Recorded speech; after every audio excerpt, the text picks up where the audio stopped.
They said breaking both her legs would end her career. They were right about the breaking, wrong about the ending.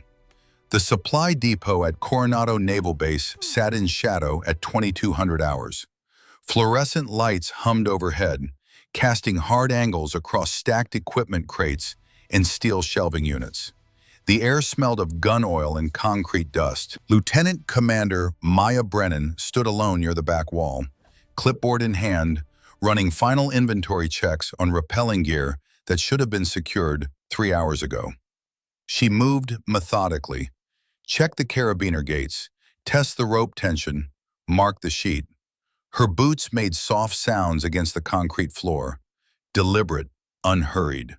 At 38, after 10 years with DevGru, she'd learned that attention to small details kept operators alive. Tonight, someone had been careless.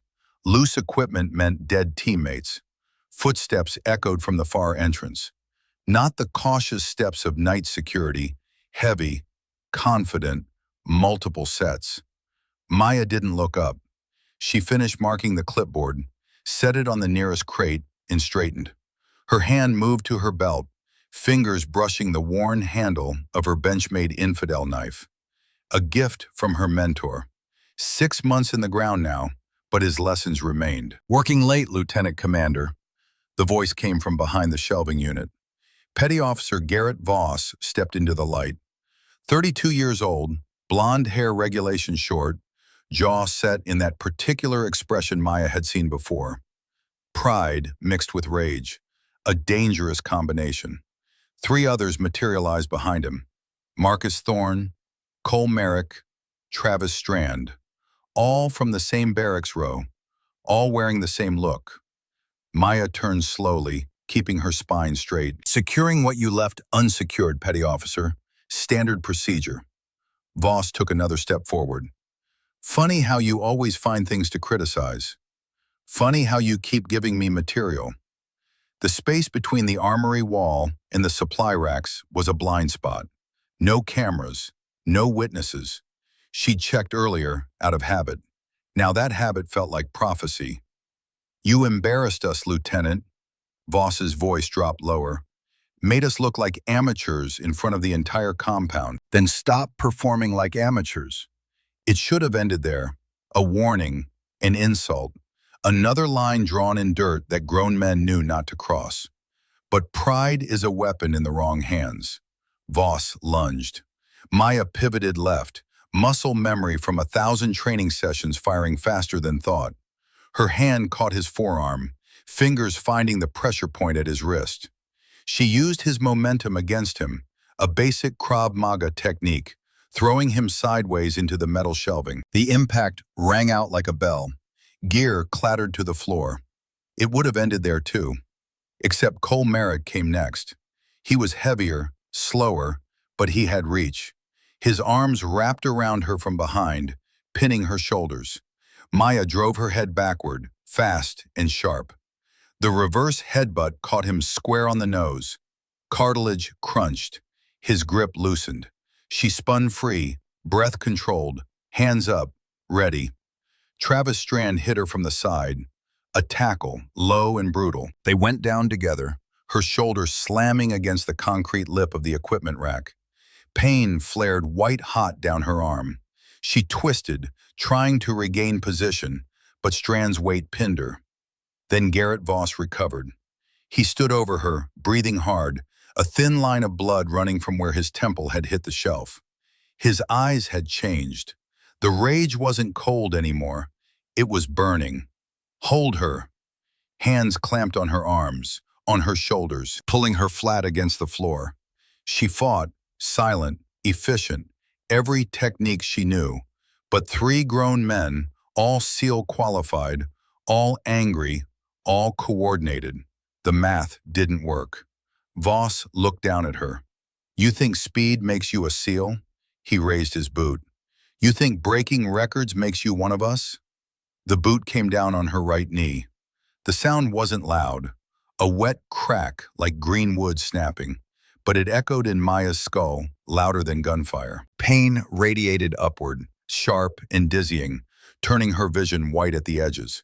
The lateral tibial plateau, Her mind cataloged automatically. 8 millimeters displaced, maybe more. She didn't scream, didn't give them that. Voss's boot lifted again. Now try running your mouth. The second stomp hit her left knee. Medial tibial fracture, 6 millimeters. The pain doubled, compounded, became something impossible to ignore. Her body wanted to curl inward to protect itself. She forced it still. Through the haze, she stared past them. Not at Voss, through him. Her expression stayed blank, empty of everything except calculation. Voss stepped back first. His breathing was ragged.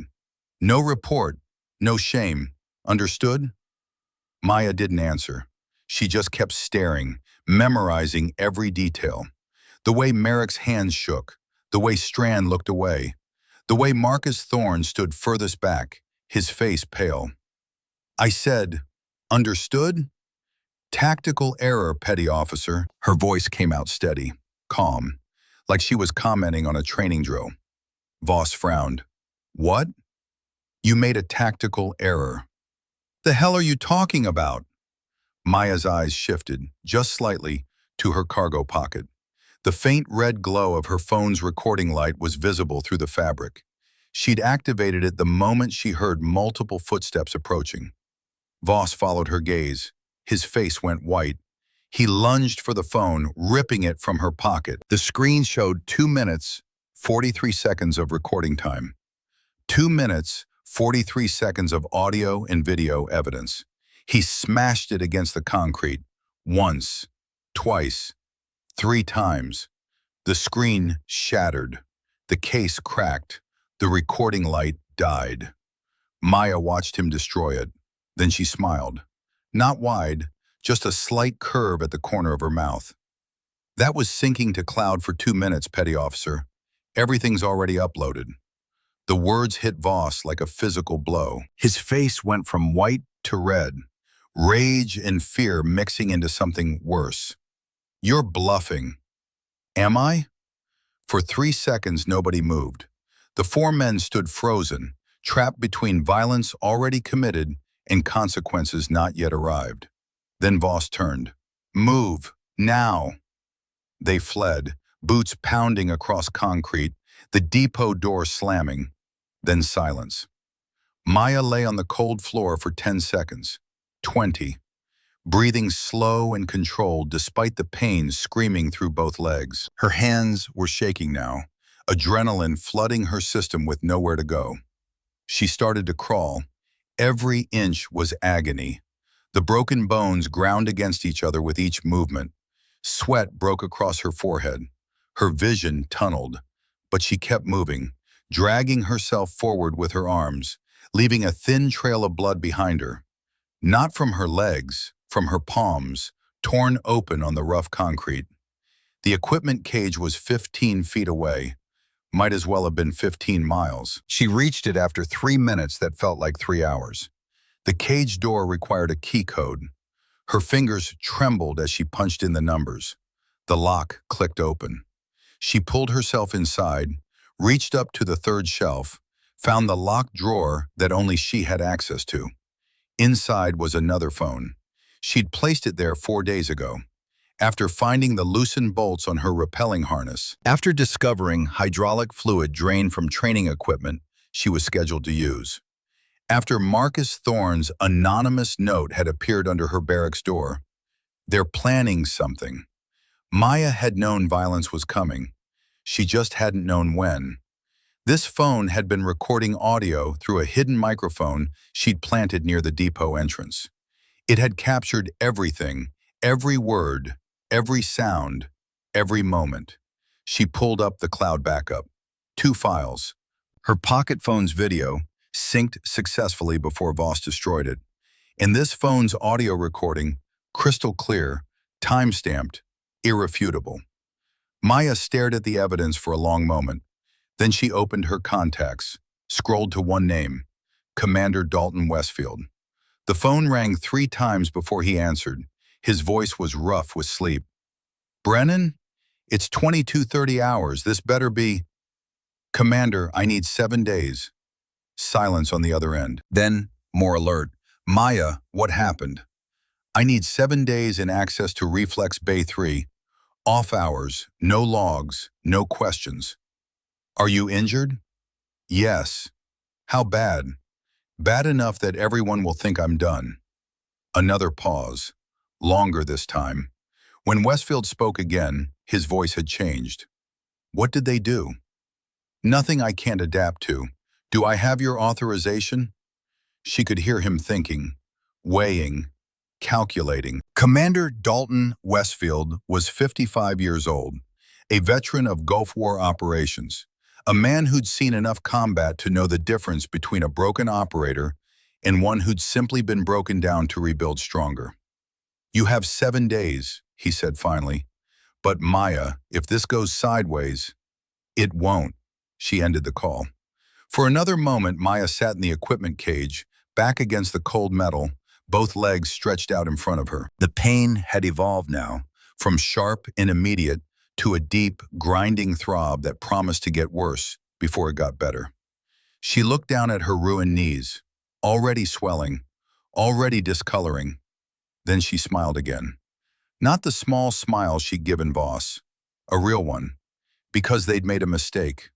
They'd left her conscious, they'd left her capable, and most importantly, they'd left her angry. The air at 0430 hours clung to skin like sweat that hadn't formed yet. Humid, heavy, dark enough that the floodlights over Coronado's training field cast long shadows that looked sharper than they were. Boots hit gravel in uneven rhythm. Breath fogged and vanished. 30 SEAL candidates stood at parade rest near the endurance lanes, some bouncing on their toes, some still shaking off sleep. All waiting. Lieutenant Commander Maya Brennan didn't bounce. She stood at the head of formation, arms behind her back, posture straight but not stiff. Her uniform was plain, no decorations showing. Her frame was lean, compact, 5'7", 145 pounds. Not the kind of build that screamed power, just economy of motion. Auburn hair pulled tight in a regulation bun, green eyes that didn't miss details, a face that gave nothing away. It was her first official day back in the field. Not logistics, not recon analysis, not desk work, mobility, instruction. A reassignment that had raised eyebrows across the compound. She's recon, not combat. Probably hasn't done a full pack run since BUD/S. I give her 3 days before she's back behind a desk. Maya didn't respond to the whispers. She never did. Words were inefficient. Results spoke louder. Endurance lanes, the senior instructor called out, clipboard in hand. Sprint rotation, go on my mark. He glanced at his stopwatch. 3, 2, 1. They moved. Gravel kicked up in clouds. Breathing thickened immediately. The first 50 meters separated the cocky from the conditioned, the way it always did. But Maya didn't surge forward like the others. She paced herself. Short strides, low to the ground, arms tight to her ribs. Her rhythm was metronomic, steady, efficient, almost mechanical. She didn't look like she was sprinting. She looked like she was calibrating every step. Petty Officer Garrett Voss barreled ahead early. Tall, thick-necked, 6'2" of former college track star, one of the base's fastest on paper. Known for it, proud of it. He led through the first bend, boots pounding hard. Maya didn't change pace, she just curved tighter, cutting the angle, shaving distance. Physics over power, geometry over pride. Second lap, she was even with him. Third lap, she pulled ahead by 2 strides, then 3, then 5. One of the SEALs watching muttered, "No way." Maya crossed the line first, 5 seconds ahead of Voss. Her chest rose and fell steadily, controlled, like she'd just finished a warm-up jog. She didn't glance back, just walked off the track like it was any other drill. "Time?" the instructor asked, frowning at his stopwatch. Another clipboard clicked. 2 minutes, 47 seconds. That's 8 seconds clean off the cycle record. Silence fell across the gravel yard. Not shocked silence, uncomfortable silence. The kind that happens when assumptions get shattered and no one knows what to do about it. Garrett Voss stepped off the track. Sweat streaked down his cheeks. His jaw flexed once, twice. He didn't look at Maya, didn't need to. Everyone else was. That afternoon during wall climb drills, she did it again. The wall was 18 feet of vertical concrete, weathered handholds, designed to test grip strength and route planning. Most candidates took 60 seconds. Fast ones took 50. Maya stood at the base, studying the surface for 5 seconds. Then she moved. Left foot, right foot, pull, hook, clear the top, over and down before most had even chalked their hands. 41 seconds, 5 seconds off the standing record. No wasted motion, no showboating, just perfect efficiency. By dinner, half the unit had lost money on bets they shouldn't have made. The mess hall was louder that night than usual. Forks scraped trays. Plastic cups thudded against steel tabletops. Conversations layered into a constant hum. Some about ammo weights, some about weekend liberty, most about her. She runs, doesn't mean she fights. That sprint was a fluke. Watch her gas out tomorrow with weight. Fast twitch muscles. They give out when it matters. At the center of it all sat Garrett Voss. Posture leaned back, arms stretched wide, boots up on an empty chair like he owned the floor. His crew flanked him. Marcus Thorne, quiet and watchful. Cole Merrick, heavy-shouldered and loyal. Travis Strand, young and eager to prove himself. She's a distance runner, Voss said, picking at a protein bar. Marathoners build. Those legs fold when real weight hits them. Someone asked, "You going to challenge her?" Voss chuckled. "What for? Tomorrow's weighted course will snap her like a twig. Just watch." A few others nodded. One of the newer guys added, $50 says she doesn't make checkpoint 3. You betting against her? Voss raised an eyebrow. The guy hesitated. Betting on physics. A murmur of agreement passed through the table. Someone laughed. Another slapped the tabletop twice for emphasis. Across the room, Maya sat alone. Same spot as yesterday. Same tray, mostly untouched. She ate methodically, cutting her food with the same precision she'd used on the course. She didn't flinch when her name came up in conversation. Didn't look over, just chewed, swallowed, calculated. A younger SEAL, a first-year named Hansen, slid into the seat across from her without asking. They're taking odds on you now.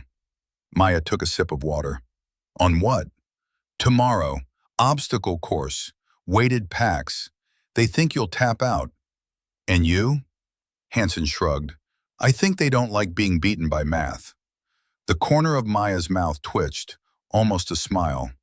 Math doesn't lie. Yeah, well, Hansen glanced over his shoulder at Voss's table. They don't forgive embarrassment here. You know that, right? Then they should stop earning it. Hansen studied her for a moment, then stood. Just be careful, Commander. Some people take losing personal. Maya nodded once. Hansen walked away. She finished her meal in silence, then stood, bussed her tray, and left the mess hall. Behind her, the conversations continued. The bets piled higher.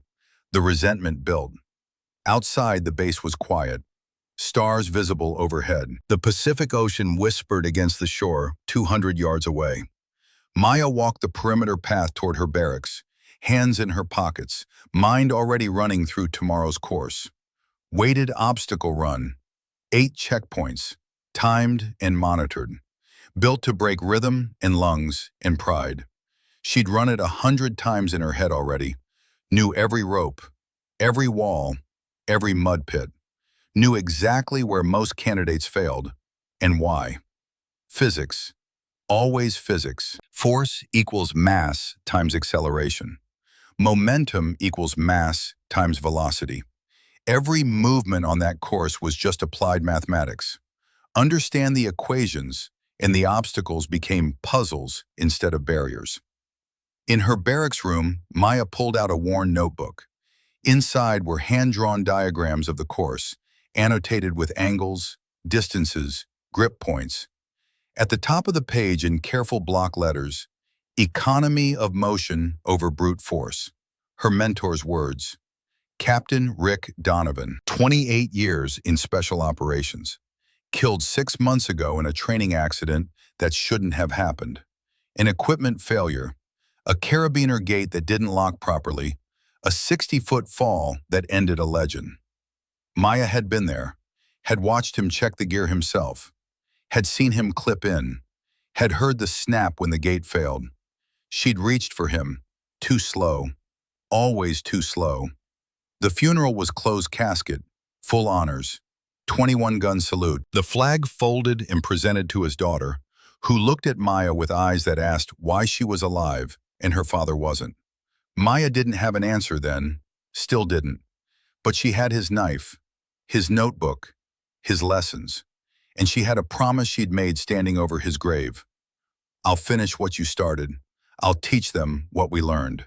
She closed the notebook, set it on her footlocker, lay back on her rack and stared at the ceiling until sleep came. The next morning arrived in darkness. 0430 hours. Again, always 0430. The military didn't believe in sleeping in. Maya dressed in silence, double-wrapped her knees under her trousers, a precaution born from years of hard landings in rough terrain. Laced her boots tight, checked her gear twice. The weighted obstacle course waited like a judgment. She arrived before the others. No fanfare. Just a 60-pound pack strapped evenly across her shoulders, boots laced tight, hands loose at her sides. She stood at the starting line, breathing slow and even, studying the course one final time. Garrett Voss's crew came up behind her, louder this time, confident. "Morning, ma'am," Cole Merrick said with a mock salute. "Need help lifting that pack?" Maya didn't answer. She just stepped onto the line and waited for the signal. The course was brutal by design. Ropes, trench crawls, wall traverses, mud pits, incline climbs, gear lifts, 8 checkpoints, timed, monitored, built to break rhythm and lungs and pride. The horns sounded. Maya didn't run. She flowed. Every obstacle was a formula. Climb, drop to knees, hook, elbow, use gravity. She never overextended, never powered through with brute force. She timed her breath to the weight shift, to the footing, to the grit under her boots. Efficiency over strength. Angles over aggression. At checkpoint 3, where they said she'd fold, she rolled her shoulder, adjusted her wrist strap, and kept going without pausing. Her breathing stayed steady. Her pace remained constant. The pack might as well have been empty for all the strain she showed. By checkpoint 6, the whispers had stopped. She finished with 28 seconds left on the master clock. When she stepped off the course, she didn't look back. Didn't need to. The silence behind her said enough. She unlaced her boots at the edge of the track. Quiet, calm. Same as yesterday. She didn't smile, didn't have to. The base was quieter that evening. Not peaceful quiet, tense quiet. The kind that settles over a place when the established order gets challenged and no one knows what comes next. In the mess hall, Voss's table was subdued. No loud boasts, no betting pools, just low conversations and sideways glances. Voss himself sat silent, staring at his tray like it held answers. Marcus Thorne watched him with concern. Cole Merrick and Travis Strand exchanged looks but said nothing. Across the room, Maya ate alone again. Same routine, same precision. But this time, when she finished, she didn't leave immediately. She pulled out a small notepad, wrote something down, tore off the page, stood, walked past Voss's table, and dropped the note in the trash bin near the exit. She didn't look at them, didn't need to, but Marcus Thorne saw. And later, after Maya left, after the mess hall cleared, he retrieved that note. On it, in neat handwriting, checkpoint 3, 0900 tomorrow. Bring questions. It wasn't a challenge, it was an offer. She was offering to teach. Marcus stared at the note for a long time, Then he folded it carefully and put it in his pocket. The next morning, Maya stood at checkpoint 3, alone. 0900 hours exactly. No one came. She waited 15 minutes, then went back to her duties. That afternoon, she found her rappelling harness in the equipment cage. 3 bolts loosened. Not enough to fail immediately, just enough to fail under stress, under weight, under trust. Maya didn't report it. She just pulled out her phone, photographed the evidence, and uploaded it to a secure cloud account. Then she tightened the bolts herself and continued with her day. The sabotage continued. Small things. A heating coil unplugged from her berthing space, leaving her gear cold and damp. He drained from a training rig she was scheduled to use. Maintenance logs showing work she'd never signed off on.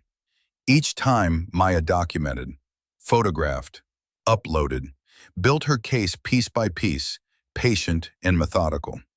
The next 2 days followed the same pattern. Technical demonstrations, combat drills, hand-to-hand instruction where she took down a 200-pound Marine using joint locks and leverage. M4, A1, disassembly, blindfolded in 34 seconds. Explaining firing pin spring tension and bolt carrier physics while her hands moved with mechanical precision. Each session proved her competence. Each success built Voss's rage. And each night when the base went quiet, she trained alone in the shadows, preparing for violence she knew was coming. Because men who sabotage in darkness don't stop at sabotage. They escalate. On the 5th day, Marcus Thorne left another note under her door. This one said simply, "They're planning something. Soon." Maya read it twice, then burned it in her sink and washed the ashes down the drain. That night, she placed her backup phone in the equipment cage, set up the hidden microphone, made the call to Commander Westfield, informing him she might need his authorization for something off books. "What are you expecting, Maya?" he'd asked. "The truth," she replied, "one way or another." On the 6th day, everything was ready. The evidence was backed up. The equipment was positioned. The plan was set. All that remained was waiting. And when the violence came exactly as predicted, when Maya crawled from that depot with broken legs and perfect evidence, she knew one thing with absolute certainty. They hadn't ended her. They'd made her inevitable. The real work was about to begin. The base hospital at Coronado smelled of antiseptic and old coffee. Fluorescent lights buzzed overhead, casting everything in harsh white. 0300 hours. The graveyard shift. When most of the world slept and the broken stayed awake, Maya Brennan sat upright on the examination table, legs extended, hands folded in her lap. She hadn't made a sound during the x-rays, hadn't flinched when the technician moved her legs to get better angles. Just stared straight ahead, breathing controlled, waiting. The orthopedic surgeon entered, a Navy lieutenant commander named Patterson. 40-something, tired eyes, 20 years of putting operators back together. He clipped the x-rays to the light board and stood there for a moment, studying them. "Commander Brennan," his voice was professional, careful. "Your right knee has a lateral tibial plateau fracture with 8 millimeters of displacement. Your left knee has a medial tibial fracture, 6 millimeters displaced. Both require surgical intervention. Pins, possibly plates. You're looking at 6 to 8 months of recovery before you can return to any kind of active duty. Administrative work only for the foreseeable future." Maya didn't react, just kept staring at the x-rays like she was studying a map of enemy territory. "Did you hear me, Commander?" "I heard you. You understand what this means? Your career as a field operator is effectively over." "No." Maya's voice was flat, final. "It's not." Patterson turned to face her. "Commander, with all due respect, the damage is extensive. Even with surgery and optimal recovery, you'll have permanent mobility restrictions. Running, jumping, any kind of impact activity. Fit me with braces." He blinked. "Excuse me?" "Carbon fiber splints, full leg braces, whatever you have. I need to be mobile within 48 hours. That's not medically advisable. You need surgery, not, I'm not filing assault charges. The room went quiet. Patterson's expressions shifted from professional concern to something harder to read. He glanced at the door, then back at Maya. What happened to you, Commander? Training accident. That's not what this looks like. Maya met his eyes. That's what the report will say. Patterson stood there for a long moment, war playing out behind his eyes. The doctor in him wanted to push, to demand the truth, to do right by his patient. But the officer in him recognized a wall when he saw one. Why? He asked finally. Because filing charges accomplishes nothing. They'll lawyer up. It'll be my word against theirs. The investigation will drag on for months. And in the end, maybe one of them gets a reprimand. Maybe. Maya's jaw tightened. I'm not interested in maybes. Then what are you interested in? Certainty. Patterson looked at her for another moment, then pulled out his tablet, started making notes. I'll fit you with temporary braces, carbon fiber with titanium reinforcement. They'll stabilize the fractures. But Commander, you need to understand, any significant stress in those knees could cause permanent damage, nerve damage, arterial damage. You could lose function entirely. I understand. Do you? Because I've seen operators push through injuries before, thinking they're invincible. And I've seen those same operators end up in wheelchairs by 40. Maya leaned forward slightly. Dr. Patterson, I've spent 10 years learning how to move efficiently, how to use physics instead of force, how to calculate angles in leverage and momentum. My legs are broken, but my mind isn't. And right now, my mind is the only weapon I need. He studied her face, searching for bravado, for false confidence, for the crack that would let him argue her into sense. He found none of it. 7 days, she added. That's all I need. After that, I'll come back. I'll have the surgery. I'll do the recovery properly. But I need 7 days. To do what? To finish what they started. Patterson saved his notes, closed his tablet. I'll have the braces ready by 0600. But Commander, if you cause irreparable damage to those knees, I can't help you. I'm not asking you to. He left without another word. Maya sat alone in the examination room, looking down at her ruined knees. The swelling had worsened. Dark purple bruises spread across both joints like ink in water. Every small movement sent fresh waves of pain radiating up her legs. She pulled out her phone, opened the cloud storage, reviewed the footage one more time. The attack, the assault, the evidence, all there, all documented, all waiting. Then she opened her contacts and called Commander Dalton Westfield. He answered on the second ring. Brennan, I've been waiting for your call. Are you at medical? Yes, sir. What's the damage? Both tibial fractures, 6 to 8 months standard recovery. Silence on the other end. Then quietly, Jesus, Maya. I need to tell you something, Commander. Something that happened 20 months ago. I'm listening. A SEAL instructor named Carlos Rodriguez. Do you remember him? The pause was longer this time. When Westfield spoke again, his voice had changed. Heavier. Older. I remember. Tell me what happened. Maya, that's ancient history. It's been dealt with. Tell me what happened. Another pause. Then Westfield exhaled, long and slow. Rodriguez was attacked. Similar circumstances to yours. Supply area, late night, multiple assailants. He ended up with a broken collarbone, 3 cracked ribs, and a concussion. When I arrived on scene, I was a junior commander then, only 2 years into the rank. He was conscious, lucid. He told me exactly who did it and why. And Senior Chief Brant Kellerman pulled me aside, told me Rodriguez was a good operator, but sometimes people need to learn their place. Told me that filing charges would hurt unit cohesion, that it would make the whole team look weak, that it would be better for everyone if Rodriguez just accepted a transfer and moved on. And you listened. I was a junior commander, Maya. Kellerman had 30 years in. He was a legend, a Cold War-era operator who'd survived things I couldn't imagine. When he told me that's how things were done, I believed him. Did Rodriguez transfer? He resigned, left the Navy entirely. Last I heard, he's doing civilian security work in San Diego.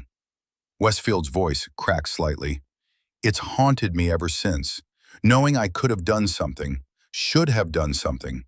But I chose the easy path. I chose to look away. Maya absorbed this. Who were the attackers? 3 enlisted men.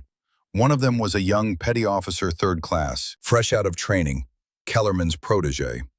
Westfield paused. Name was Garrett Voss. The pieces fell into place, a pattern emerging from chaos. Not a personal vendetta, institutional rot, learned behavior passed down like a disease. There's more, Maya said. I accessed the security archives, found footage of the Rodriguez incident. Voss was there. So was Marcus Thorne. They watched it happen, participated maybe, and nothing happened to them. Because Kellerman protected them. And who's protecting them now? Westfield was quiet for a long moment. Kellerman's still on base, still senior chief, still influential, still the old guard. Not for much longer. Maya, what are you planning? I'm planning to document everything, build a case so airtight that even Kellerman can't bury it. And then I'm going to present it to someone who actually gives a damn about justice. Who? Admiral Patricia Chambers. Westfield whistled low. You're going straight to the top. The top is where change happens, Commander. Everyone below is just trying to maintain the status quo. And you think Chambers will listen? I know she will. She's been trying to reform SEAL culture for 5 years. She just needs the ammunition. I'm going to give it to her. And if this goes wrong, if Voss and his crew come after you again, Maya's voice went cold. Then I'll be ready, which is why I need your authorization. 7 days. Reflex Bay 3. Off hours, no logs. To do what, Maya? To adapt. Westfield was quiet for so long Maya thought the line had dropped. Then, you're going to train, with broken legs, to fight men who've already proven they'll hurt you. Yes, sir. That's insane. That's necessary. Another pause.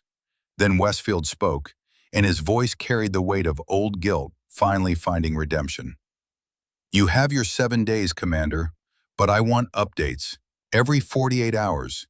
And if this goes sideways, if you end up hurt worse than you already are, I'm pulling the plug. Understood? Understood.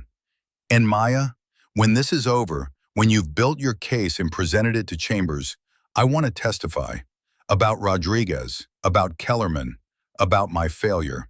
I won't look away again. Thank you, Commander. Don't thank me yet, just survive the next week. The line went dead. Maya sat alone in the examination room, phone in hand, legs throbbing, mind racing. 7 days, that's all she had. 7 days to transform from victim to weapon. 7 days to prove that broken bones didn't mean broken spirit. 7 days to teach Garrett Voss and his crew what Navy SEALs really meant. At 0600 hours, Dr. Patterson returned with the braces. Carbon fiber shells with titanium reinforcement rods running the length of her legs. Polymer padding on the interior. Velcro straps and metal buckles for secure fit. They look like something from a science fiction film. These will lock your knees in place, Patterson explained as he helped her fit them. No flexion, no rotation. You'll walk stiff-legged. Stairs will be difficult. Running will be impossible. Maya adjusted the straps, testing the fit. What's the weight capacity? They're rated for standard body weight plus 50 pounds of gear. But Commander, that's under normal circumstances. With your fractures, what's the tensile strength of the titanium rods? Patterson blinked. Around 90,000 psi. Why? And the carbon fiber? The weave pattern gives it roughly 30,000 psi compressive strength. Again, why are you asking? Maya stood. The braces held. Her legs screamed in protest, but the structure remained solid. She took a step, stiff, awkward, like learning to walk for the first time.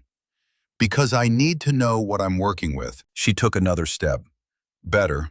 Her body was already adapting, finding the rhythm. Thank you, doctor. Commander, wait. But Maya was already leaving. Slow, deliberate, each step a small victory over pain and physics. She went directly to her barracks, grabbed a duffel bag, filled it with essentials, change of clothes, protein bars, water bottles, her worn bench-made knife, Captain Donovan's notebook. Then she headed for Reflex Bay 3. The training facility sat at the far edge of the base, away from the main compounds. Originally designed for close-quarters combat drills, it had been mothballed 3 years ago when newer facilities opened up. Now it was just empty space, concrete floors, padded walls, old equipment gathering dust. Perfect. Maya stood in the center of the bay, looking around with a tactician's eye. Heavy bags suspended from the ceiling, half deflated. Pull-up bar mounted on the far wall. Wrestling mats stacked in the corner. Wooden dummy for strike practice. Arms positioned at various heights. She set down her duffel bag and pulled out Donovan's notebook. Flipped to a page near the back. Her mentor's handwriting, sharp and precise. When the body fails, the mind compensates. Physics doesn't care about strength. It cares about angles, leverage, timing. Master these and limitation becomes advantage. Maya read it 3 times. Then she closed the notebook and got to work. Day 1 was inventory. She cataloged every piece of equipment in the bay, measured distances between objects, calculated angles, mapped the acoustic properties of the space, timing how sound echoed off the walls. If she was going to fight in this environment, she needed to know it better than she knew herself. She tested the braces, tried pivoting on her locked knees, found that by rotating her hips, she could turn her entire body nearly 360 degrees in less than a second. The braces actually helped, providing a stable axis point, like a compass needle, fixed and precise. She practiced falling, dropped to the mats again and again, learning how to control the descent with upper body strength alone, how to roll without bending her knees, how to turn a fall into a weapon, using her body weight and momentum to generate force. By midnight, she'd fallen 50 times. Her shoulders ached, her hands were raw, but she was learning. Day 2 was engineering. Maya stripped the braces down to their component parts, studied the construction, found the weak points, then she rebuilt them.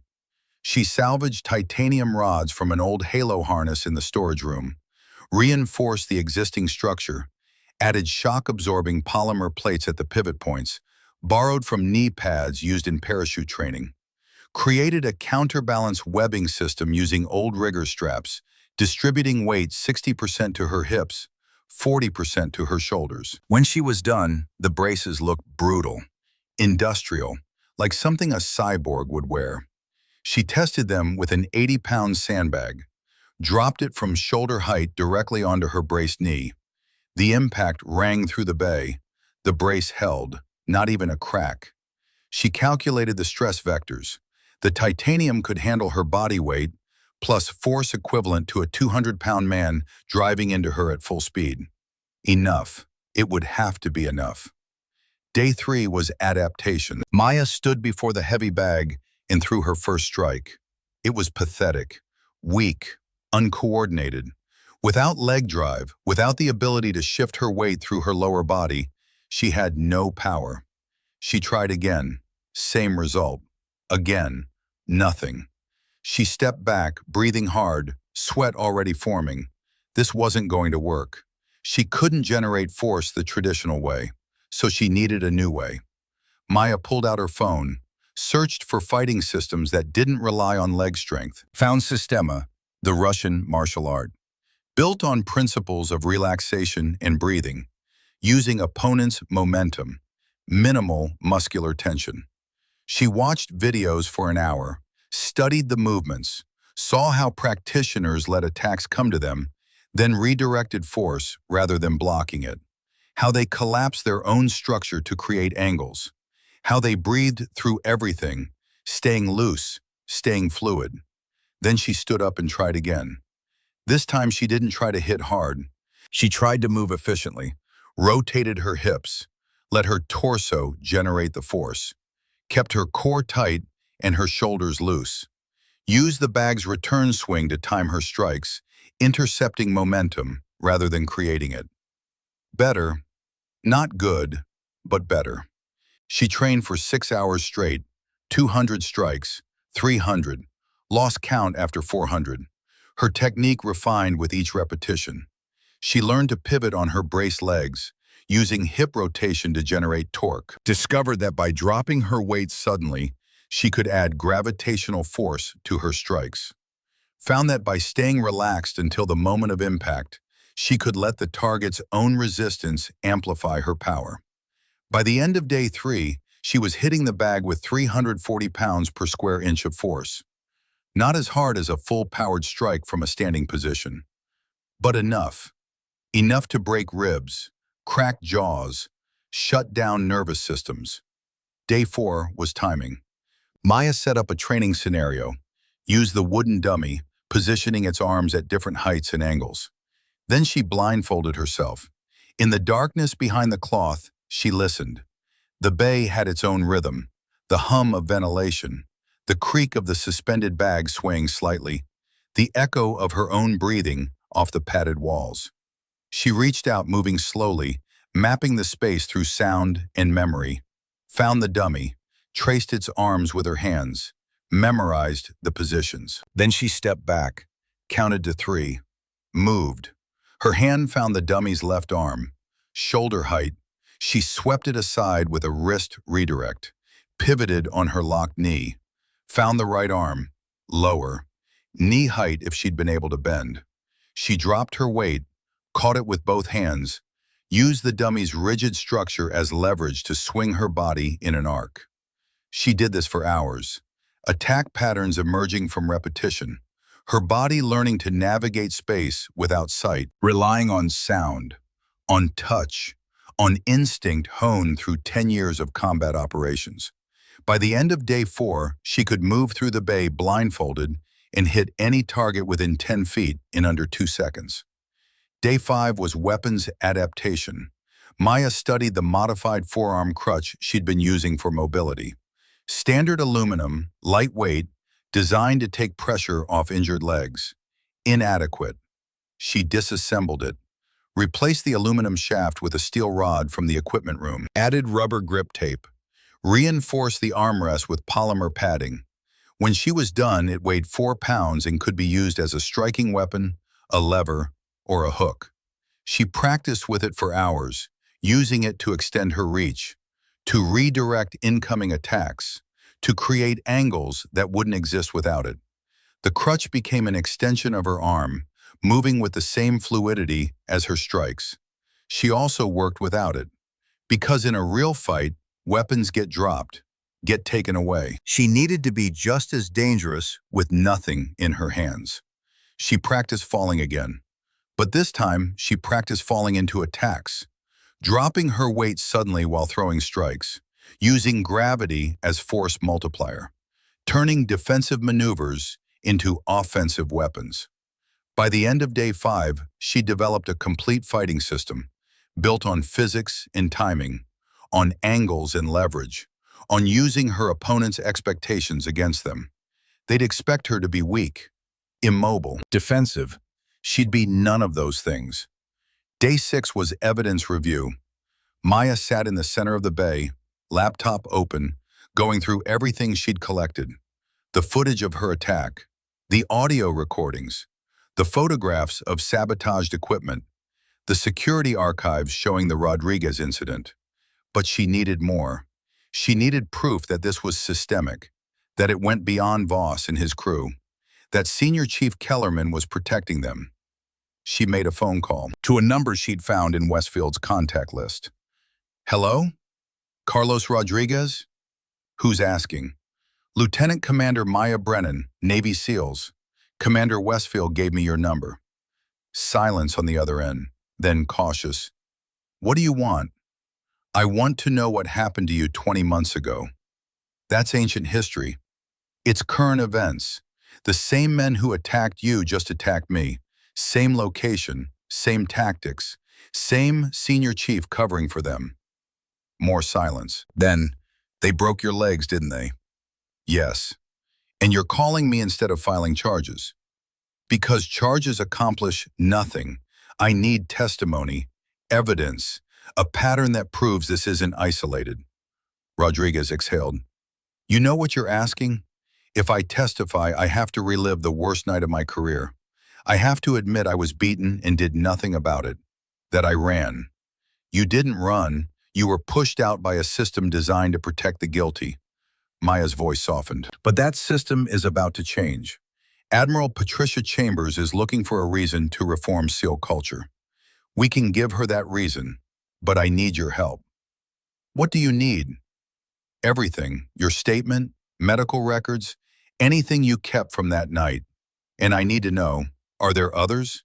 Other instructors who were attacked and told to keep quiet? Rodriguez was quiet for a long moment. Two that I know of, one at Camp Pendleton, one at Little Creek. But they won't talk. They have families, careers. They don't want to risk it. They won't have to. If we can prove a pattern with just your case in mind, the Navy will have to investigate the others. The pressure will come from above, not from us. You really think this will work? I know it will, because I have something you didn't have. What's that? Video evidence, audio recordings, and a week to make sure that when they come for me again, everything is documented. Rodriguez laughed, but there was no humor in it. They're coming for you again? Jesus, Commander, you're using yourself as bait. I'm using myself as proof. There's a difference. And if you're wrong, if they hurt you worse than they already have. Maya looked down at her braced legs, at the modified equipment surrounding her, at the training bay that had become her fortress and her laboratory. Then I'll adapt again. Rodriguez agreed to testify, said he'd send his records by secure email within 24 hours. Also provided contact information for the other two instructors, in case Maya needed them. When she hung up, she had everything. The case was built. The evidence was airtight. All that remained was the trigger. And on day 7, the trigger came. The message arrived at 1800 hours, unofficial, unsigned, just a red stripe across the duty roster. Closed training drill, Reflex Bay 2, 2100 hours, mandatory attendance, Brennan, M. Maya stared at the notification. So obvious, so arrogant. Voss was done being subtle. She pulled up the security protocols for Reflex Bay 2, found that the camera system had been temporarily disabled for maintenance that morning. No witnesses, no documentation. Perfect. Because Maya had already placed her own cameras, 3 of them, battery-powered, hidden in the ventilation grates and behind equipment panels, streaming directly to her secure cloud storage. Whatever happened tonight would be recorded from multiple angles. She suited up, not in standard training gear, in her modified braces, her reinforced tactical trousers, her weighted crutch. This wasn't training, this was war. At 2050 hours, she walked to Reflex Bay 2. Slow, deliberate, each step echoing through the empty corridors. The bay doors were open, lights on, 4 men waiting inside. Garrett Voss stood at the center, Marcus Thorne to his left, Cole Merrick and Travis Strand flanking them, all in fatigues, all ready. A combat camera operator stood off to one side, official Navy documentation equipment in hand. And in the corner, holding a clipboard, was a range supervisor Maya didn't recognize. Voss had made this official, or at least given it the appearance of legitimacy. Commander Brennan, Voss's voice was formal, cold. You're here for your physical readiness evaluation, standard procedure after injury. Maya stepped into the bay. The door closed behind her with a heavy thud. I wasn't informed of any evaluation, Petty Officer. Last-minute addition to the training schedule. You understand how it is. Voss smiled, but it didn't reach his eyes. We need to make sure you're still capable of field operations. For your own safety. How considerate. Are you ready to begin? Maya looked at each of them in turn. Voss, confident and cruel. Merrick, heavy and aggressive. Strand, young and eager to prove himself. And Thorne, standing furthest back, his face unreadable. She set her crutch against the wall, stood on her locked braces, arms loose at her sides. Ready. The range supervisor gave the signal. The buzzer chirped once, and the room exploded into motion. Travis Strand came first, youngest, fastest, most eager. He charged straight at her, center line, no feint, pure aggression. Maya didn't move until he was 3 feet away. Then she shifted. Not a big movement, just 6 inches to her left, enough that his charge missed by a fraction. As he passed, she rotated on her locked knee joint, hip moving like a pivot, and caught him with her forearm. Not a block, a redirect, using his momentum against him. He stumbled into the padded wall. Before he could recover, she was there. 2 strikes, solar plexus and jaw, core torque generating the force. 340 pounds per square inch. His breath left in a rush, his knees buckled. Down in 2.3 seconds. Cole Merrick came next, heavier, stronger, a grappler by instinct. He tried to tackle her, arms reaching to wrap around her midsection. Maya dropped. Not a fall, a controlled descent. She let her body weight collapse downward, slipping under his grasp. As she went down, she rotated, using her locked braces as an axis. Her leg caught behind his knee. Not a sweep, just physics. And his own forward momentum toppled him. He hit the mat hard.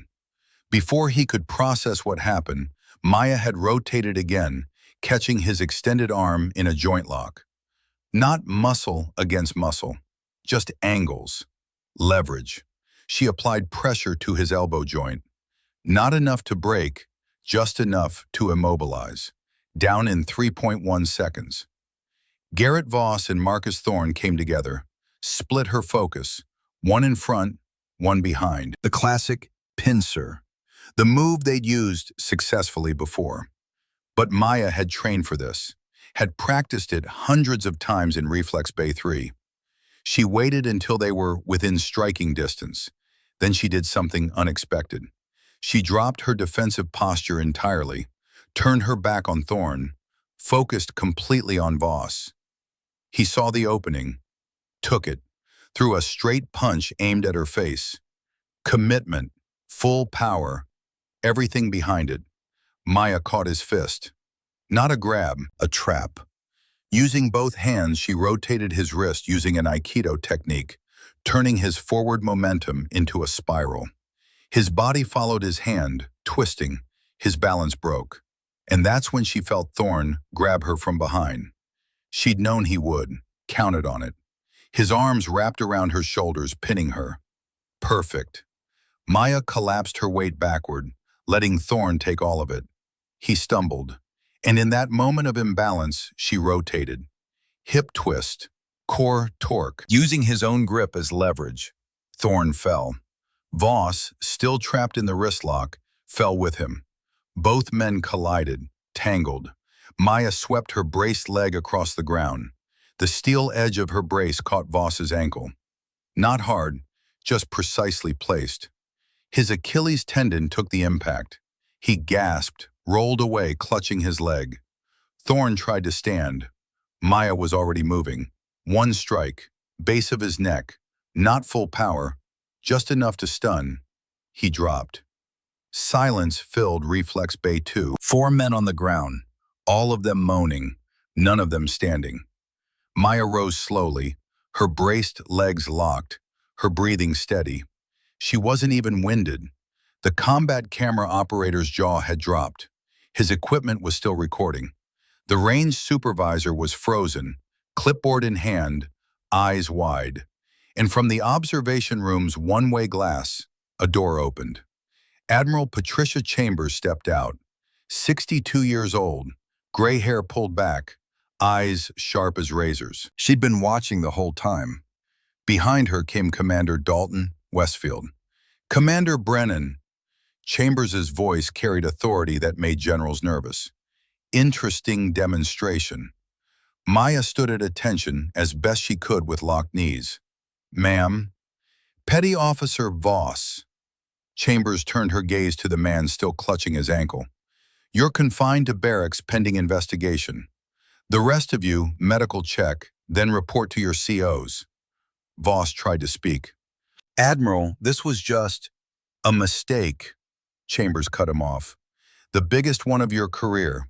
Commander Westfield, secure all footage. I want this camera feed, plus any other recordings from this bay. Everything." "Yes, ma'am." Chambers turned back to Maya. "Commander, you'll come with me. We need to talk." As Maya walked out of Reflex Bay 2, she passed Marcus Thorne. He was sitting up now, one hand on his neck, watching her go. Their eyes met for just a moment. He nodded once, small, respectful. She nodded back. Because unlike the others, Thorne had hesitated during the fight. His grip hadn't been as tight, his commitment not as complete, and Maya had felt it. The seeds of testimony growing in darkness. Outside the bay, as Chambers and Westfield led her down the corridor, Maya allowed herself the smallest smile. 7 days. That's all it took. 7 days to transform from victim to weapon, from broken to unbreakable. But the fight wasn't over yet. The real battle was just beginning. The night air hit cold against Maya's face as she stepped outside Reflex Bay 2. Stars overhead, Pacific wind carrying salt and distance.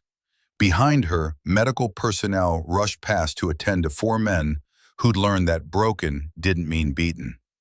Admiral Patricia Chambers walked 3 paces ahead, spine straight, boots striking concrete with metronomic precision. Commander Westfield flanked Maya's right side, silent, watchful. They moved through the base like a formation, purposeful and grim. "Where are we going, ma'am?" Maya asked. "Somewhere we can talk without interruption." Chambers didn't look back. "Somewhere that's been overdue for a conversation for about 5 years." They arrived at a building Maya had passed hundreds of times but never entered. Administrative Block 7. Officers' Conference Wing. The places where policy was written and careers were ended. Chambers used her keycard, led them through empty hallways to a secure briefing room. Steel door, cipher lock, soundproofed walls. When the door closed behind them, it felt like entering a vault. The room was sparse. Long table, 12 chairs, digital display screens on one wall. No windows, just fluorescent lighting that made everything look clinical and final. "Sit," Chambers said. Maya lowered herself carefully into a chair, her braced legs extending stiffly beneath the table. Westfield took a position near the door, arms crossed. Chambers remained standing. She pulled a tablet from her briefcase, tapped through several files, then set it on the table. "Commander Brennan, I'm going to ask you direct questions. I expect direct answers. Understood?" "Yes, ma'am." "What happened 7 nights ago in the supply depot?" Maya had prepared for this, had rehearsed the words until they came without emotion. "Petty Officer Garrett Voss and 3 others assaulted me. They fractured both my tibial plateaus. Then they threatened me to prevent filing charges." "Why didn't you report it immediately?" "Because I needed to build a case that couldn't be buried." Chambers' eyes narrowed. "Explain." Maya pulled out her phone, opened her secure cloud storage, turned the screen toward the Admiral. "I documented everything. The initial assault, audio and video, the sabotage of my equipment prior to the attack, security footage from similar incidents in the past, testimony from previous victims, and tonight's altercation recorded from 3 angles." Chambers took the phone, scrolled through the files. Her expression didn't change, but her jaw tightened incrementally with each video she reviewed. "You've been investigating this on your own for 7 days." "Yes, ma'am." "While injured, while technically on medical leave." "Yes, ma'am." And you deliberately placed yourself in harm's way tonight to document their pattern of behavior. I placed myself in a training scenario. What happened next was their choice, not mine. Chambers set the phone down. You used yourself as bait. I used myself as evidence. For a long moment, the Admiral said nothing, just studied Maya with the kind of scrutiny that had broken junior officers during review boards, looking for weakness, for doubt, for the crack that would let her dismiss this as personal vendetta rather than professional documentation. She found none of it. Commander Westfield, Chambers turned. You authorized her access to Reflex Bay 3, off the books, no official logs. Yes, ma'am. Westfield's voice was steady. Commander Brennan requested resources to recover from her injuries. I provided them. And you knew she was planning something. I knew she deserved the chance to defend herself. Did you know about the Rodriguez incident? Westfield's shoulders tensed. Yes, ma'am. I was present when it occurred. I was ordered by Senior Chief Brant Kellerman to let it resolve quietly. I complied with that order. It's one of the greatest regrets of my career. Chambers absorbed this, turned back to Maya. Tell me about Rodriguez. Maya pulled up another file on her phone. Carlos Rodriguez, SEAL instructor, attacked 20 months ago by personnel including Garrett Voss. Similar circumstances, similar injuries. Senior Chief Kellerman convinced command to handle it internally. Rodriguez resigned rather than pursue charges. He's willing to testify now. And there are others? 2 more instructors, Camp Pendleton and Little Creek. Same pattern, same cover-up. Rodriguez has their contact information. Chambers walked to the far end of the room, stood with her back to them, hands clasped behind her. When she spoke again, her voice was quieter, harder. 5 years. I've been pushing for cultural reform in SEAL training programs for 5 years. Every proposal I've submitted has been blocked by senior enlisted leadership. Men who insist that the old ways are the best ways. That toughness requires brutality. That questioning authority is weakness. She turned back. I've needed evidence, undeniable, documented proof that the system is broken. You've just handed it to me. Yes, ma'am. Do you understand what happens next? Once I put this in motion, there's no stopping it.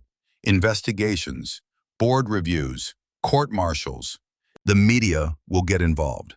Your name will be public. Your injuries will be scrutinized. Defense attorneys will tear apart every decision you made. Maya met her eyes. I understand. They'll say you should have reported immediately, that you compromised the investigation by training on your own, that tonight's altercation was entrapment. Let them say it. The evidence speaks for itself. Evidence that you collected while technically violating medical orders and conducting an unauthorized investigation. Ma'am, respectfully, I collected evidence while an active duty officer witnessed a pattern of criminal behavior. The fact that I was injured doesn't change my obligation to document threats to operational integrity. The corner of Chambers' mouth twitched, almost a smile. You've thought this through. I've had 7 days to think about nothing else. Chambers picked up Maya's phone again, scrolled through more files, stopped on one. Her expression shifted. This audio recording, from a supply closet, where did you get this?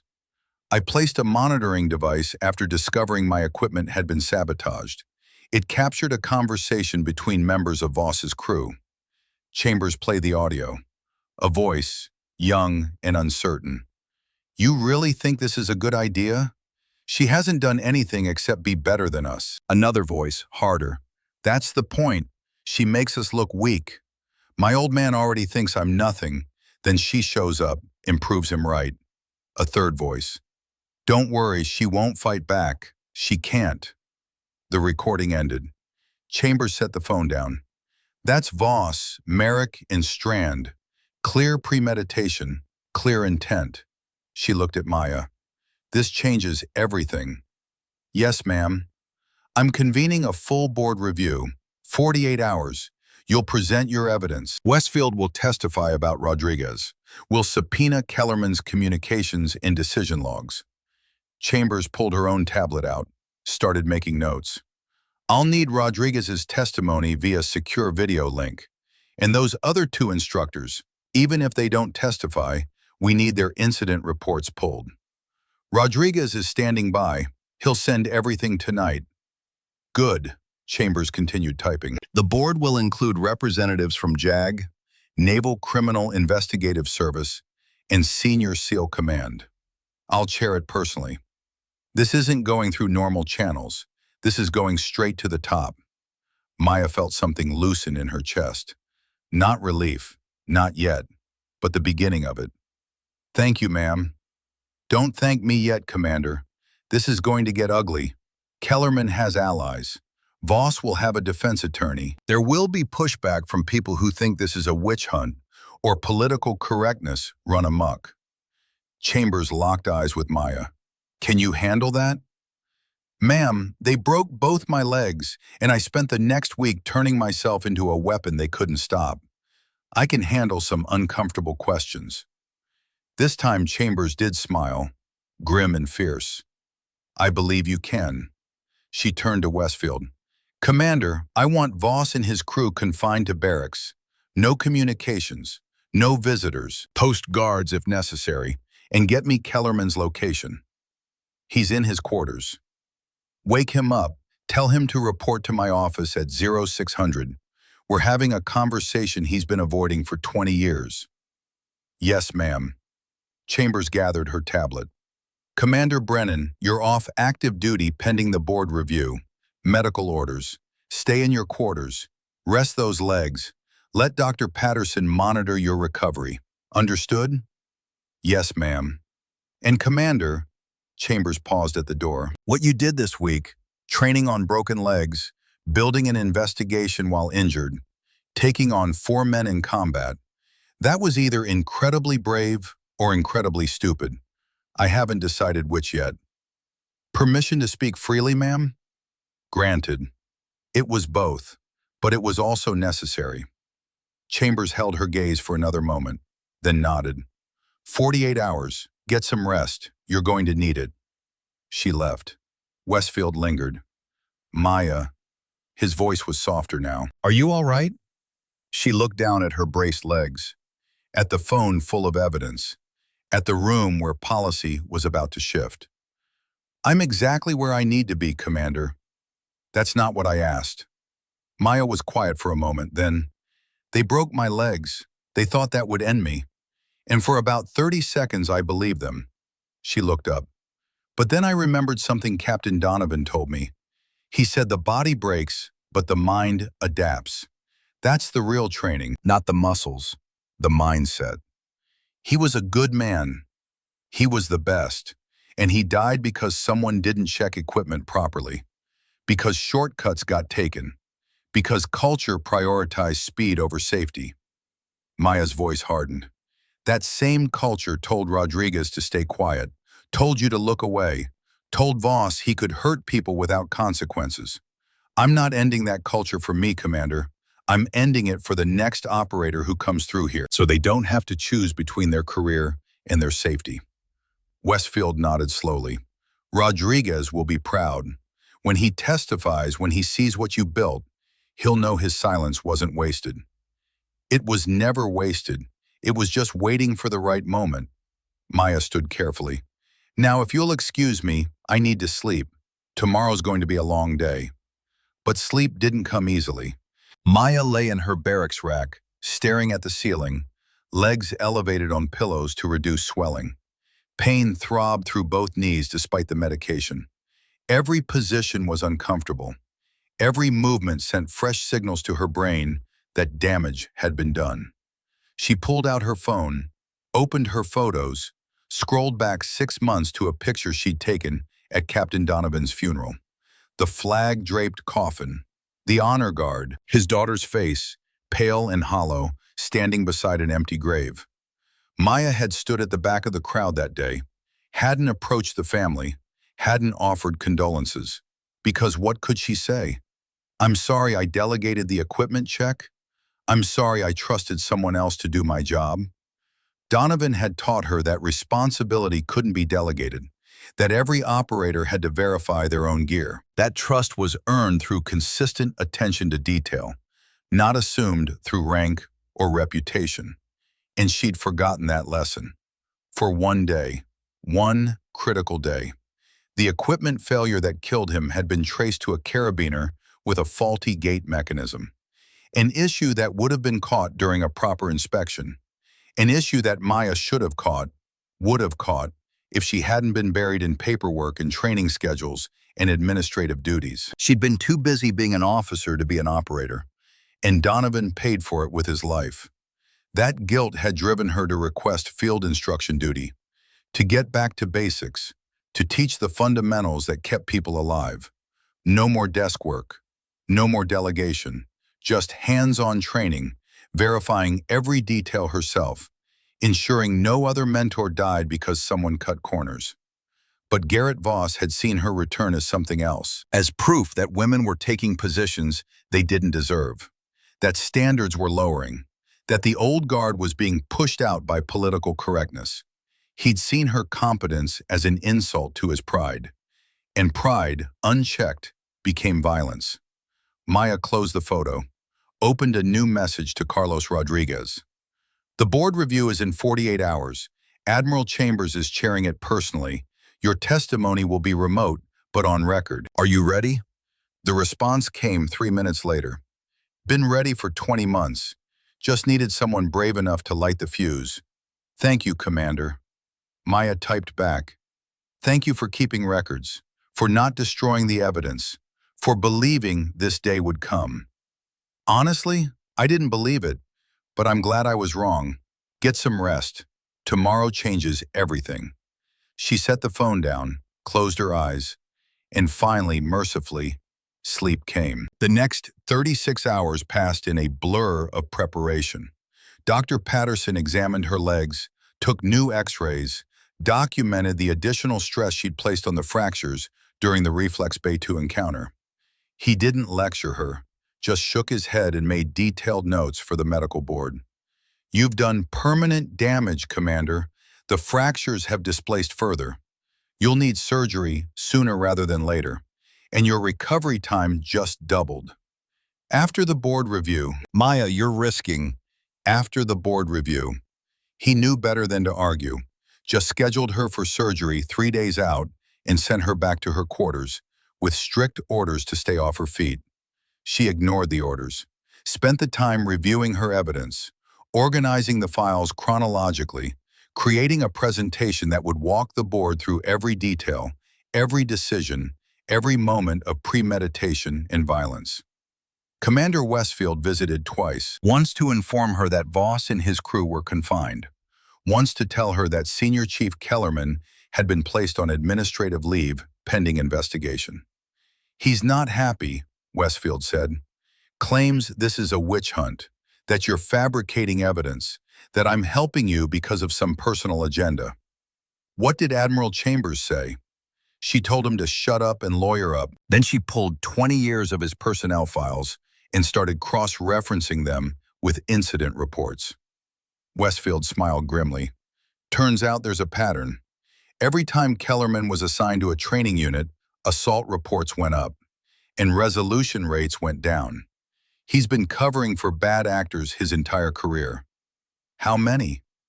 At least a dozen, maybe more. NCIS is pulling records from every base he served at. Maya absorbed this. The rot went deeper than she thought. Not just Voss, not just Rodriguez. Decades of culture built on the idea that toughness required brutality and questioning authority was weakness. It's going to get worse before it gets better, she said quietly. Probably, but it's going to get better. That's what matters. The night before the board review, Maya couldn't sleep again. She lay in darkness, running through her testimony in her mind, anticipating questions, preparing answers, trying to predict where defense attorneys would attack. At 0200, her phone buzzed.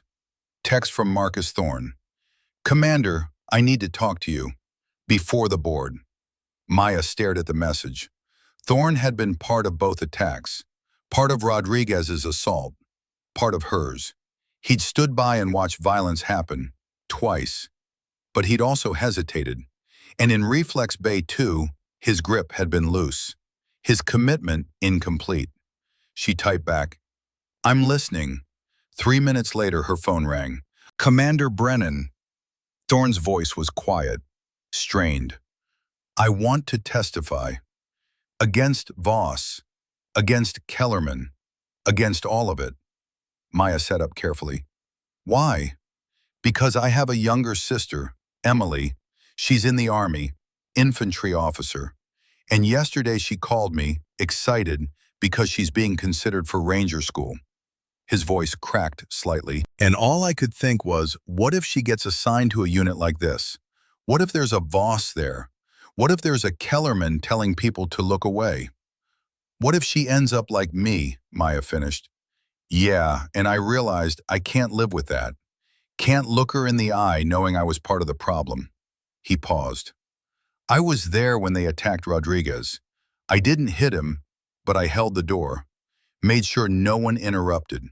I told myself I was just following orders, just being loyal to my team. But that was bullshit. I was being a coward.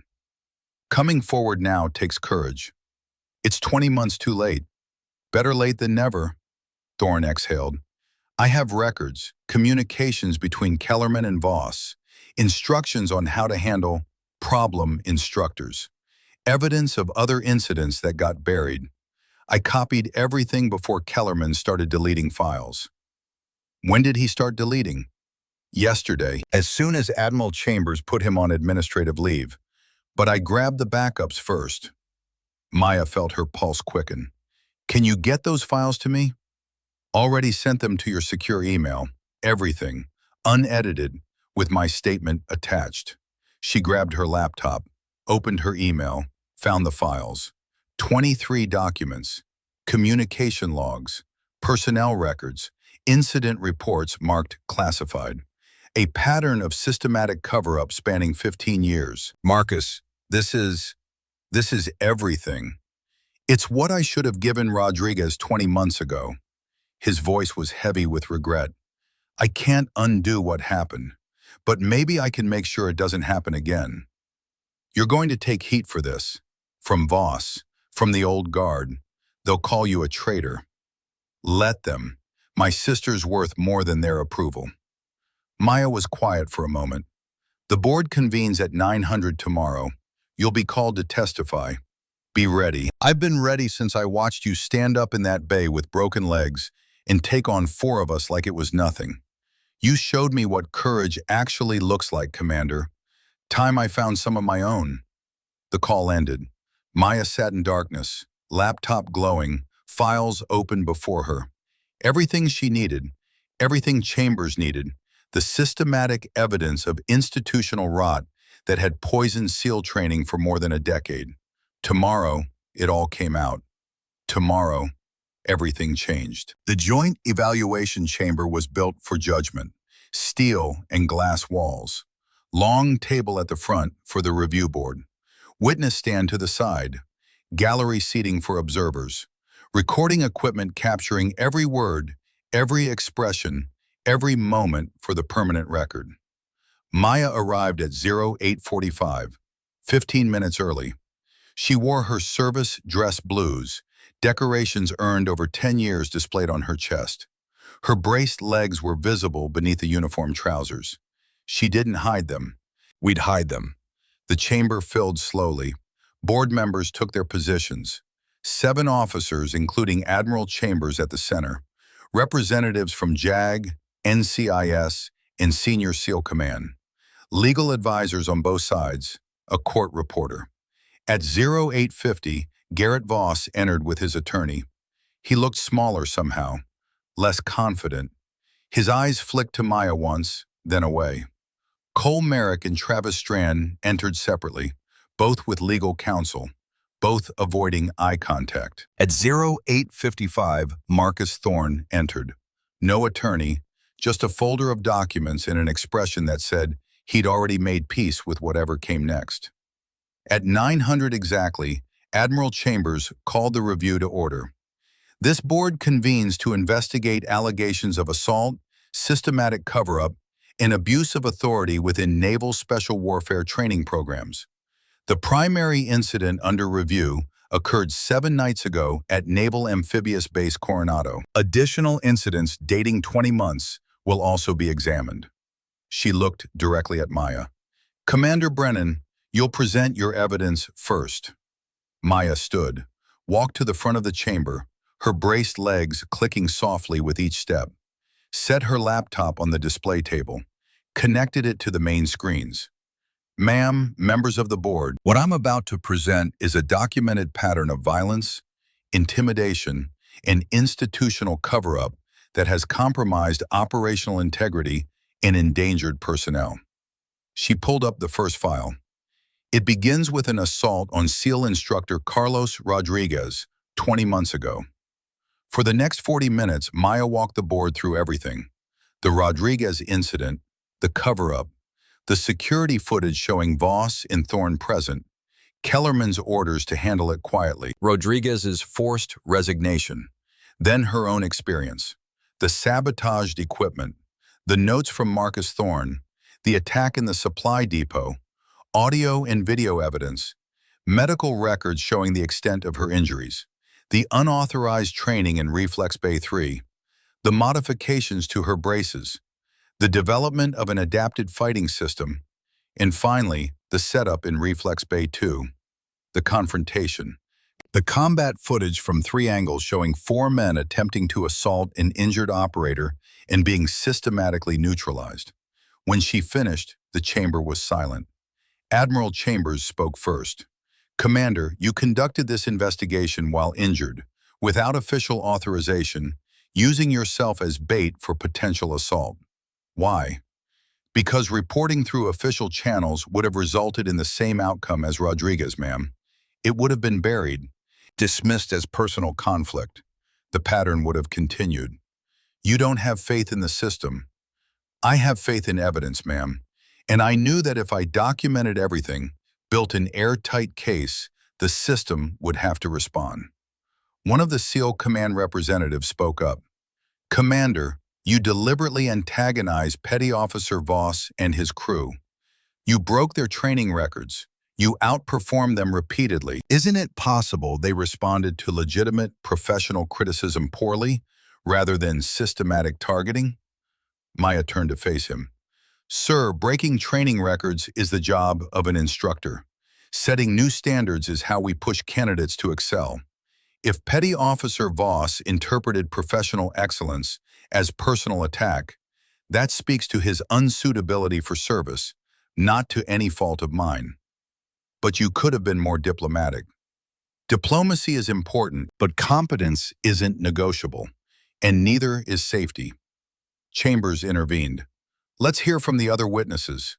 Carlos Rodriguez is standing by via secure video. The screens shifted. Rodriguez appeared, sitting in what looked like a home office. 42 years old, Hispanic features, muscular build gone slightly soft from civilian life. But his eyes were clear and hard. He testified for 20 minutes, detailed his attack, the cover-up, Kellerman's pressure to resign. The years of watching from outside, wondering if he'd made the right choice. I thought staying quiet was the only way to protect my career, he said. Turns out I didn't have a career worth protecting anymore, not if it meant letting the people who hurt me keep hurting others. Then came Marcus Thorne. He took the witness stand without hesitation, placed his folder of documents on the table, looked directly at the board. My name is Petty Officer Marcus Thorne. I participated in the assault on Carlos Rodriguez 20 months ago. I was present during the attack on Commander Brennan 7 nights ago. I witnessed both and did nothing to stop either. His voice was steady, resigned. I was following orders from Senior Chief Kellerman, orders that told us problem instructors needed to be handled internally, that official reports made the teams look weak, that loyalty meant protecting each other even when we were wrong. He pulled out the communications logs. These documents show Kellerman's direct involvement in covering up at least 9 separate incidents over 15 years. He instructed personnel to intimidate instructors who set high standards, to sabotage equipment, to create hostile environments for anyone who challenged the old way of doing things. One of the JAG representatives leaned forward. "Petty Officer Thorne, why are you testifying against your chain of command?" "Because my sister is about to enter Ranger School, and I realized I'd rather be called a traitor by Kellerman than look her in the eye knowing I protected the system that could hurt her." Chambers reviewed the documents on her tablet. Her expression grew darker with each page. "These communications are damning. Direct orders to harass and intimidate. Explicit instructions on how to avoid official reports." She looked up. "Where is Senior Chief Kellerman?" "In custody, ma'am," one of the NCIS representatives answered. "He attempted to flee the base last night, was apprehended at a civilian airport." "Attempted to flee," Chambers repeated. "Consciousness of guilt.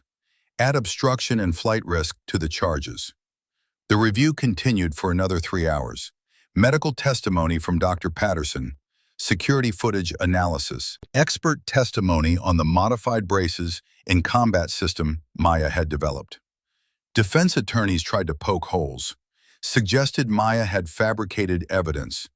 Argued that Voss had just been conducting an authorized training exercise.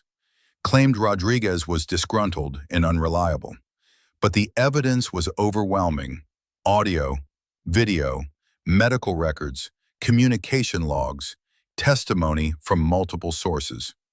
By 1500 hours, it was over. Admiral Chambers conferred briefly with the other board members. Then she returned to her position at the center of the table. "This board finds as follows." Her voice carried the weight of finality. "Petty Officer Garrett Voss is guilty of assault, conspiracy, and conduct unbecoming. He will be dishonorably discharged and face civilian criminal charges." Voss's face went white. "Petty Officer Cole Merrick and Petty Officer Travis Strand are guilty of assault and conspiracy.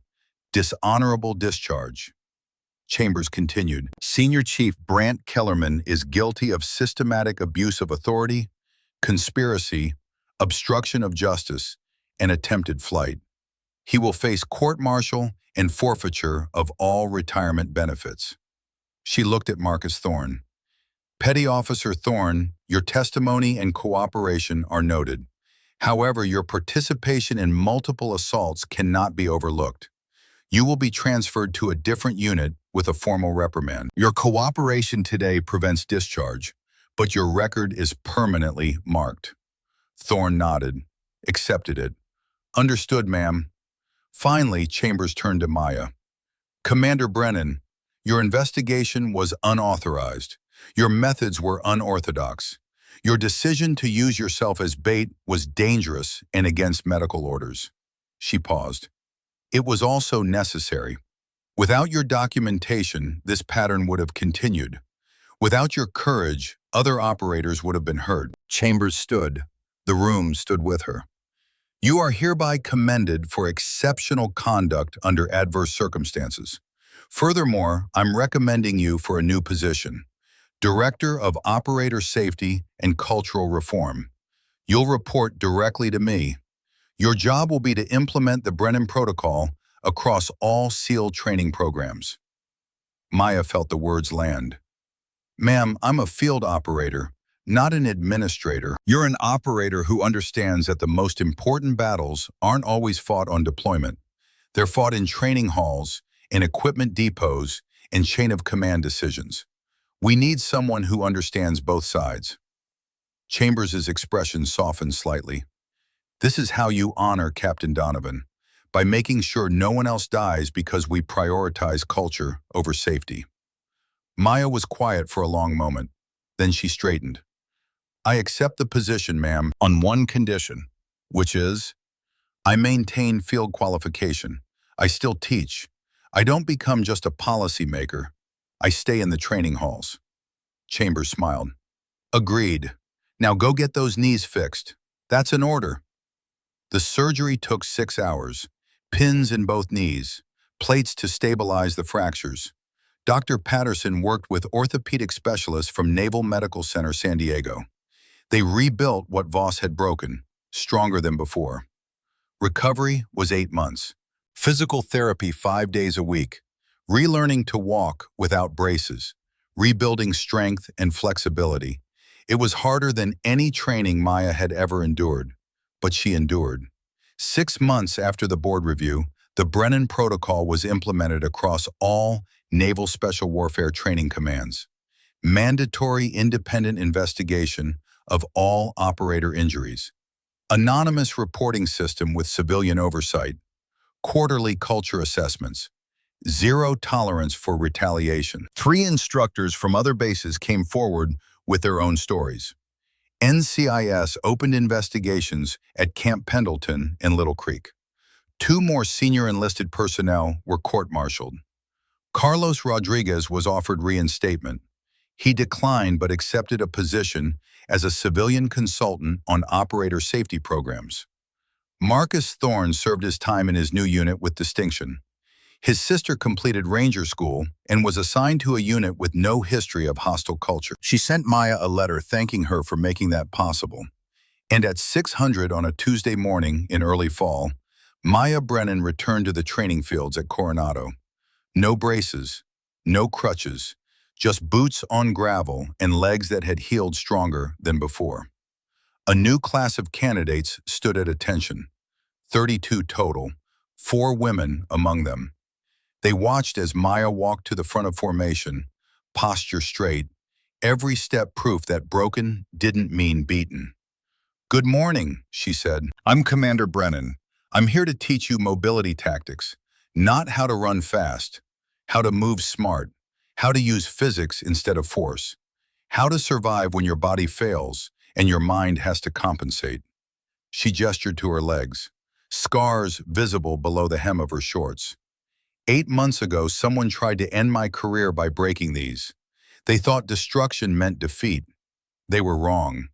Because the most important lesson I can teach you isn't about physical strength, it's about mental resilience. One of the female candidates, Private Erin Calloway, raised her hand tentatively. "Question, Private? Ma'am, how did you come back from that? How did you keep going when everything was broken?" Maya looked at her, saw the nervousness, the doubt, the weight of being one of 4 women in a class of 32, knowing she'd be watched more closely, judged more harshly, expected to fail. "I kept going because quitting would have meant they were right, that I didn't belong, that women can't handle the pressure." Maya's voice was firm.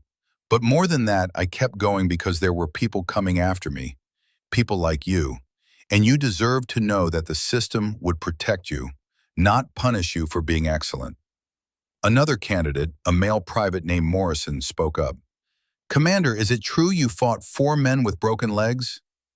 "I defended myself against 4 attackers using adapted technique and superior tactical planning. The lesson isn't that I'm special. The lesson is that physics works, leverage works, timing works. When you understand the fundamentals, limitations become advantages." She walked along the formation line. "Today we're starting with sprint mechanics, not to see who's fastest, to see who's most efficient. I don't care if you break records. I care if you understand why certain stride lengths work better than others, why center of gravity matters, why economy of motion beats brute force every time." She stopped at the starting line of the endurance lane. "Everyone to the line. We're running 800 meters. I'll be timing stride count, not just final time. Questions?" No one spoke. "Good. On my mark." She raised her hand, paused, then dropped it. They ran. Maya watched from the sideline, clipboard in hand, counting strides, calculating efficiency, noting who fought the course and who flowed through it. This was her job now. Not just teaching them to run, teaching them to think. Private Calloway finished 4th. Not the fastest, but her technique was clean, efficient, no wasted motion. Maya nodded at her as she came off the track. "Well done, Private. Your stride efficiency is optimal. Keep that rhythm." "Thank you, ma'am." "Don't thank me yet. Tomorrow we're doing weighted obstacles. That's when physics really matters. The training day continued. Wall climbs, rope courses, technical demonstrations. Maya moved through it all with the confidence of someone who'd earned every scar, every lesson, every moment of authority. At 1700 hours, as the sun started its descent toward the Pacific, she dismissed the class. Watched them head toward the barracks, exhausted but determined. Commander Westfield approached from the admin building. "First day back. How does it feel?" "Right," Maya said simply. "It feels right. You could have taken a desk permanently. After everything you went through, no one would have questioned it." "That's exactly why I couldn't. Because taking the easy path would have meant they won." She looked at Westfield. "How's the reform implementation going at other bases?" "Little Creek is fully compliant. Camp Pendleton is getting there. Some resistance from Old Guard, but Admiral Chambers is handling it." He smiled. "Turns out when you fire a few senior chiefs and make examples of the bad actors, the rest fall in line pretty quickly." "Good." They stood in comfortable silence for a moment, the base around them settling into evening routine. Operators heading to mess halls, training equipment being secured, the ocean whispering against distant shores. "Carlos Rodriguez called me last week," Westfield said. "Wanted to know if you'd be willing to speak at a conference on military culture reform. Said you're the face of change now, whether you like it or not." Maya grimaced. "I don't like it." "I know, but you're good at it, better than most." He turned to face her. "You turned personal trauma into institutional change, Maya. You took the worst thing that happened to you and used it to protect thousands of operators who'll never know your name. That's not just courage, that's leadership." "I just did what needed doing." "That's what all the best leaders say." Westfield left her alone on the training field.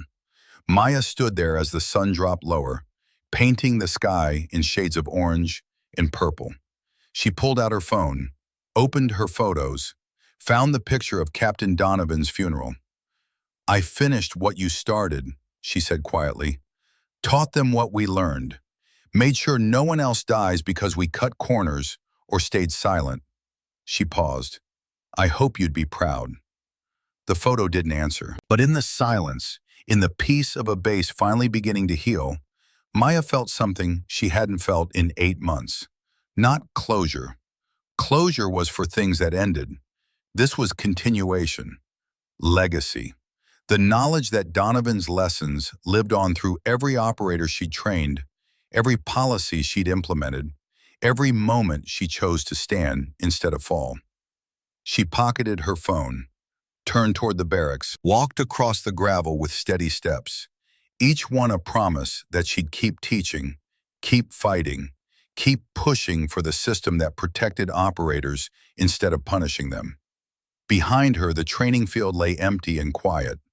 Tomorrow it would fill again with candidates learning to move smart instead of hard.